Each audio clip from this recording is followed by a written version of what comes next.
بسم اللہ الرحمن الرحیم السلام علیکم ورحمۃ اللہ وبرکاتہ۔ عزیزان محترم، امید ہے کہ آپ سب حضرات خیر و عافیت سے ہوں گے۔ ربیع الاول کا مہینہ شروع ہے۔ اس ربیع الاول کے مہینے میں زیادہ تر بات کی جاتی ہے کہ رسول اللہ صلی اللہ علیہ وسلم کی سیرت کے حوالے سے، یعنی آپ صلی اللہ علیہ وسلم سے ٹوٹ کر محبت کرنی چاہیے۔ اسی مناسبت سے بات کریں گے، قرآن پاک کی آیت ہے وَمَن يُطِعِ اللَّهَ وَالرَّسُولَ، کہ جو اللہ اور اس کے رسول کی اطاعت کرے فَأُولَئِكَ مَعَ الَّذِينَ أَنْعَمَ اللَّهُ عَلَيْهِمْ، یہ ان لوگوں کے ساتھ ہوگا جن پر اللہ نے انعام کیا۔ کون انعام والے؟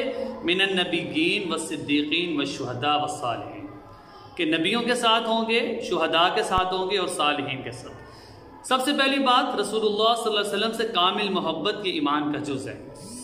جس کے دل میں رسول اللہ صلی اللہ علیہ وسلم کی محبت نہیں، اس کا ایمان مکمل نہیں ہو سکتا۔ اس سے پتہ چلا کہ کامل محبت کامل ایمان ہے۔ رسول اللہ صلی اللہ علیہ وسلم سے کامل محبت کرتا ہے وہ اللہ سے بھی محبت کرتا ہے، اور جو رسول اللہ صلی اللہ علیہ وسلم سے محبت نہیں کرتا وہ اللہ سے بھی محبت نہیں کرتا۔ قرآن پاک میں آیا تھا یا ایھا الذین آمنوا لا تقدموا بین یدی اللہ ورسولہ، اے ایمان والو اللہ اور اس کے رسول سے آگے نہ بڑھو۔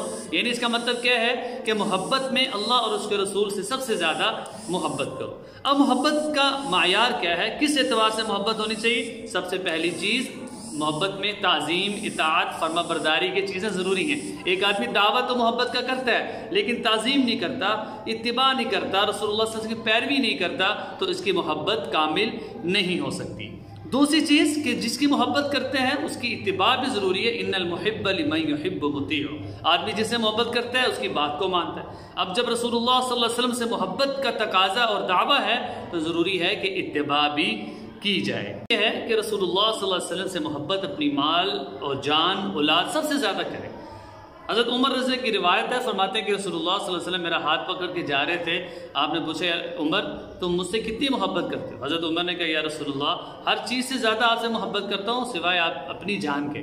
تو آپ صلی اللہ علیہ وسلم فرمایا کہ نہیں لا یؤمن احدکم حتی اکون الیہ من نفسی، کہ اس وقت تک تم کامل مومن نہیں ہو سکتے جب تک کہ اپنی جان سے بھی زیادہ تم مجھ سے محبت نہ کرنے لو۔ سب سے پہلی چیز کہ آدمی کے دل میں محبت ہو اور جتنی بھی چیزیں ہیں ان سب سے زیادہ رسول اللہ سے محبت کرے۔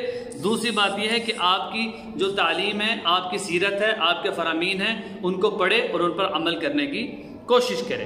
اور تیسری چیز اپنے اخلاق ٹھیک کرے، کہ جس آدمی کے اخلاق اچھے نہیں گویا کہ وہ محبت میں جھوٹا ہے اور وہ دعوت تو کر رہا ہے لیکن کامل محبت نہیں۔ اب شرائط کیا ہیں محبت کی؟ شرط پہلی چیز آپ صلی اللہ علیہ وسلم کا جو سیرت ہے، حیات طیبہ ہے، اس کا مکمل مطالعہ کرے۔ دوسری چیز اطاعت کے بعد دل و جان سے آپ صلی اللہ علیہ وسلم کے فیصلوں کو تسلیم کر لے۔ تیسری چیز آپ صلی اللہ علیہ وسلم نے جس مشن کو لے کر کھڑے ہوئے دوسروں تک دین پہنچایا، اس کو بھی چاہیے کہ دین کی خدمت کے لیے اٹھے اور دوسروں تک دین کو پہنچائے۔ کثرت سے درود شریف پڑھنا بھی اس کا حصہ ہے۔ ربیع الاول کے مہینے میں کثرت سے درود شریف پڑھنا چاہیے۔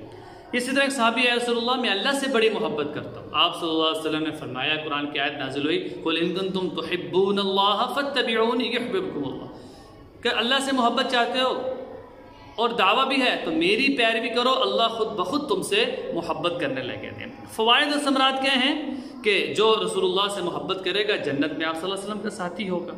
جیسے فرمایا کہ المرء مع من احب، آدمی جس سے محبت کرتا ہے اس کے ساتھ ہوتا ہے، وہ کہ اگر نبی کے ساتھ محبت ہے تو اس کے ساتھ ہو۔ اس لیے محبت رسول یہ بہت ضروری ہے۔ پھر شفاعت نصیب ہوگی، جو اذان کے بعد اذان کا جواب دے گا تو میں جنت اس پر واجب ہو جاتی ہے۔ السلام علیکم ورحمۃ اللہ وبرکاتہ۔